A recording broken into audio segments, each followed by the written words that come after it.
Halo teman-teman, bertemu lagi bersama saya Muhammad Nurullah. Kali ini kita akan eh, presentasi presentasi tentang yaitu tentang standar operasi operasional prosedur audit pada sebuah sistem informasi. Nah, di sini saya menekankan lagi, saya akan membuat sebuah tutorial yaitu tentang SOP audit pada sebuah sistem informasi. Oke. Nah, yang pertama yaitu apa itu standar operasional prosedur. Di sini saya membaginya menjadi 3 pengertian. Nah, yang pertama yaitu SOP merupakan pedoman kerja bagi setiap perusahaan dalam menjalankan kegiatan operasionalnya. Nah, jadi tanpa SOP perusahaan tidak akan berjalan ya teman-teman. Karena biasanya standar ataupun peraturannya itu sudah ditetapkan yaitu di SOP.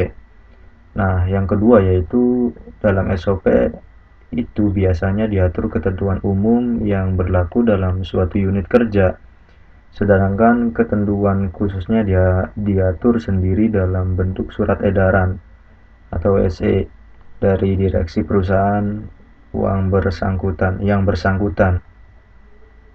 Jadi SOP ini cukup sentral sekali di dalam sebuah sistem informasi ataupun sebuah perusahaan ataupun organisasi, karena dengan adanya SOP itu eh, jadi perusahaan tersebut itu teratur ya teman-teman, tertata dengan secara bagus, dan cara mengeluarkan SOP ini juga tidak sembarangan. Di sini harus ada prosedurnya, yaitu melalui surat edaran dari direksi perusahaan tersebut.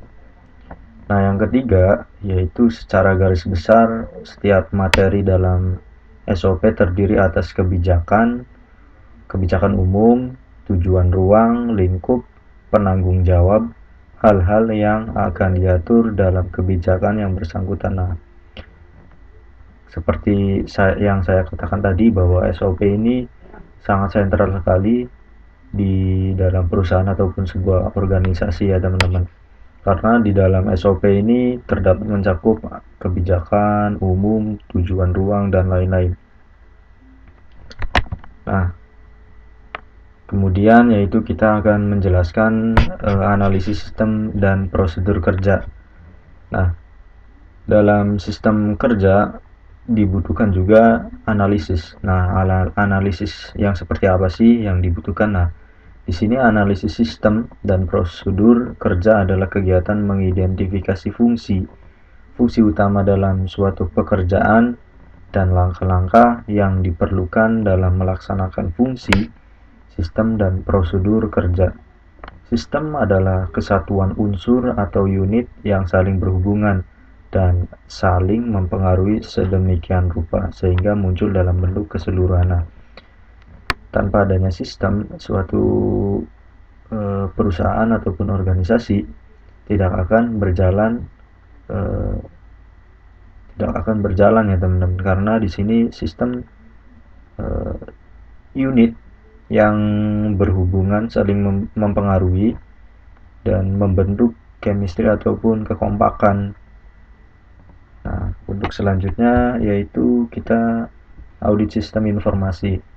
Nah, audit secara umum adalah proses terpadu dalam pengumpulan dan penilaian terhadap informasi sebagai satu kesatuan organisasi oleh seorang ahli. Pengertian audit sistem informasi di sini adalah proses pengumpulan dan mengevaluasi bukti-bukti untuk menentukan apakah sistem komputer yang digunakan telah dapat melindungi aset milik organisasi, mampu menjaga integritas data, dapat membantu pencapaian tujuan organisasi secara efektif, tidak bertele-tele, dan secara efisien ya. Di sini kata efektif di sini yaitu mungkin secara efisien lebih jelasnya. serta menggunakan sumber daya yang dimiliki secara efisien. Nah, jadi jangan membuang-buang, hambur-hamburkan yang tidak perlu, makanya itu diperlakukan audit. Audit ini mengaudit ataupun mengevaluasi sih, mengevaluasi. Nanti setelah dievaluasi hasilnya itu ada beberapa, ada yang penting, ada yang tidak. Nah, nanti yang pentingnya itu diambil, yang tidak pentingnya itu dibuang ataupun digantikan dengan yang lain. Nah, di sini juga saya menekankan lagi, audit sistem informasi itu mempunyai beberapa tahap pelaksanaannya ya teman-teman di lapangan. Nah, di sini saya sudah membaginya menjadi 5 tahapan. Yang pertama yaitu melakukan proses pemeriksaan data dan bukti. Nah, dalam proses ini, dalam tahap ini, mengaudit dan memeriksa data dan bukti supaya agar bahwa sistem tersebut itu apakah berjalan dengan baik ataupun tidak. Nah, yang kedua yaitu melakukan wawancara. Nah, setelah kita mendapatkan data dan bukti, selanjutnya kita melakukan wawancara apakah hal tersebut itu efektif dan efisien ataupun tidak. Nah, tahapan yang ketiga yaitu melakukan uji kematangan. Nah, dari tahap wawancara nanti kita mendapatkan sebuah hasil. Nah, di proses tahapan uji kematangan disinilah hasil tersebut dimatangkan dan diolah secara lanjut. Tahap selanjutnya itu melakukan penentuan temuan dan rekomendasi. Nah, setelah di tahap pematangan, nanti kita juga tahap pematangan tersebut kita bisa solusi ataupun mendapatkan solusi ataupun rekomendasi dari audit tersebut. Entah itu solusi yang belum ada, entah itu pembaharuan ataupun yang lainnya. Nah, dari sistem rekomendasi selanjutnya itu tahap pelaporan audit sistem informasi. Nah, di sini adalah biasanya suatu audit itu dilaporkan ya teman-teman, ataupun di ACC ataupun dirundingkan ataupun dimusyawarahkan apakah auditnya itu sudah fix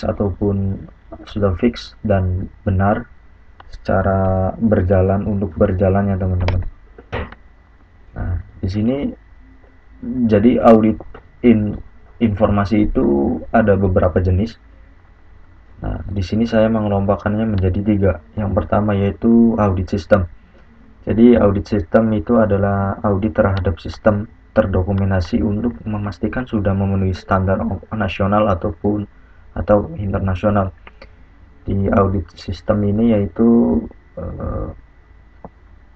di sini sangat penting karena memastikan apakah SOP-nya itu sudah standar nasional ataupun belum.